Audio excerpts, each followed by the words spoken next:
Salut à tous, vous souhaitez acheter un bien immobilier mais vous ne connaissez pas votre capacité d'emprunt. Pas de panique, j'ai mis à disposition sur mon site un simulateur qui vous permettra de calculer le montant maximum que vous pourrez emprunter pour réaliser votre projet sans avoir besoin de contacter dans un premier temps tout au moins votre banque. Je vous explique tout de suite en vidéo comment ça fonctionne, vous allez voir c'est très simple, allez hop, c'est parti! Alors, pour commencer, il faut évidemment lister les revenus que vous percevez chaque année, vous et votre conjoint.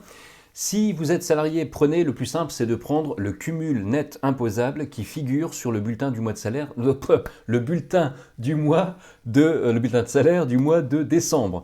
C'est-à-dire que là, en 2021, vous prenez le cumul net imposable du mois de décembre 2020.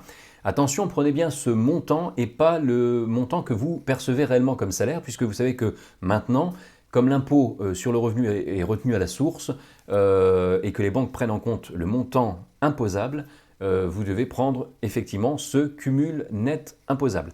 Si en 2021 vous avez eu, ou l'année en cours, si vous regardez cette vidéo en 2022, si vous avez eu une évolution de salaire durant l'année en cours, par exemple une augmentation, prenez en compte le nouveau salaire net imposable mensuel que vous multiplierez par 12, puisque une augmentation c'est quelque chose de pérenne et les banques vont prendre en compte votre tout nouveau salaire. Attention également, si vous êtes indépendant, les banques exigent généralement une ancienneté dans l'activité d'au moins 3 ans et elles prendront le cumul des 3 années, les cumuls des revenus des 3 années qu'elles diviseront par 36. Donc, on va faire un petit exemple.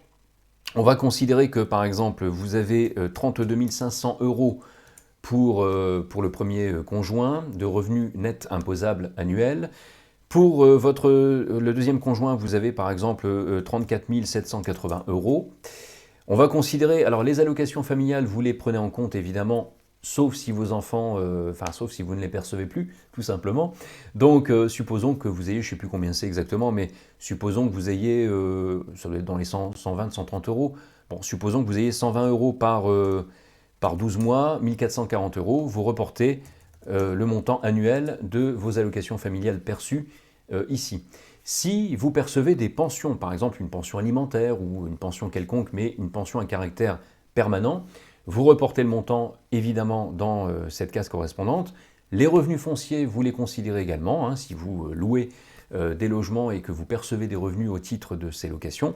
Et puis, autres revenus, vous pouvez mettre tout ce qui est autre type de revenus, mais toujours pareil, des revenus permanents et entre guillemets garantis. Par exemple, des revenus financiers du capital, si vous avez des placements en bourse ou des placements en épargne assurance vie, etc., vous reportez ces revenus ici.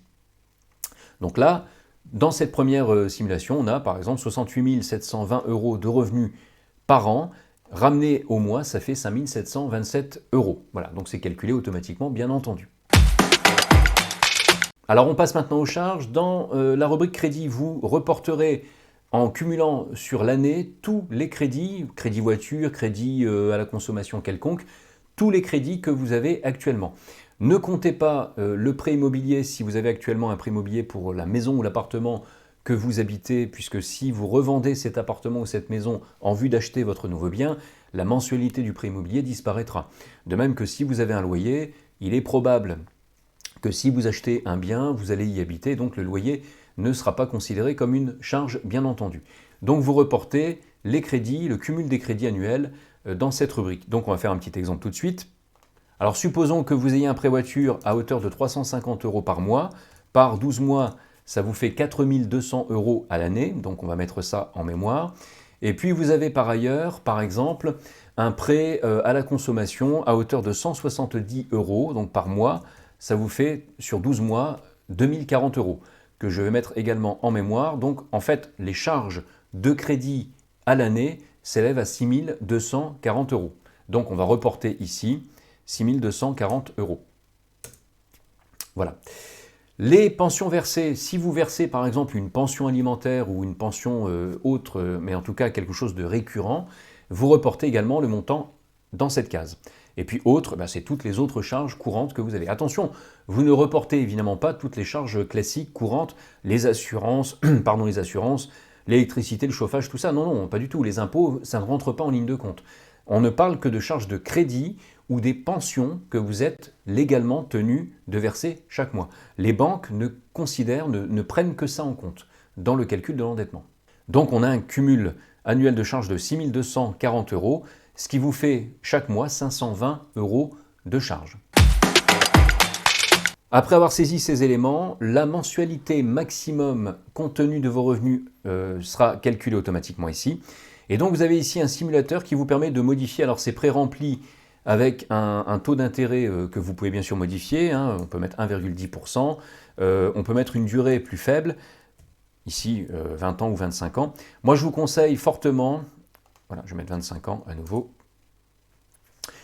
et donc le montant maximum empruntable sera calculé ici. Je vous conseille fortement d'opter pour la durée d'emprunt maximum, ce qui vous permettra d'emprunter au maximum.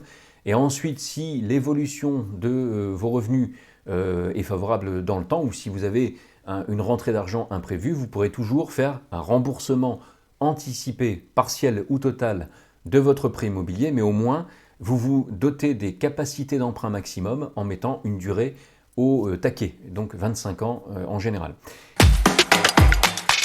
Voilà, j'espère que cet outil vous sera utile. C'est bien sûr purement indicatif, hein, ça n'a rien de contractuel et il faut bien entendu vous rapprocher de votre banque ou même mieux d'un courtier, ce que je vous conseille fortement pour avoir un maximum de solutions possibles et affiner un petit peu ce que cet outil vous renvoie.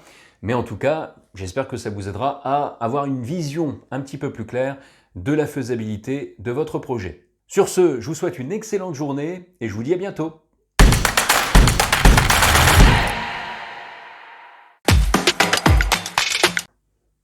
Salut!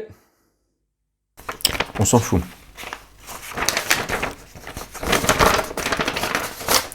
Hop, vous reportez. Ah oui, non. On la refait. Etc. Vous reportez. On la refait. Après avoir saisi ces éléments, le montant... Après avoir saisi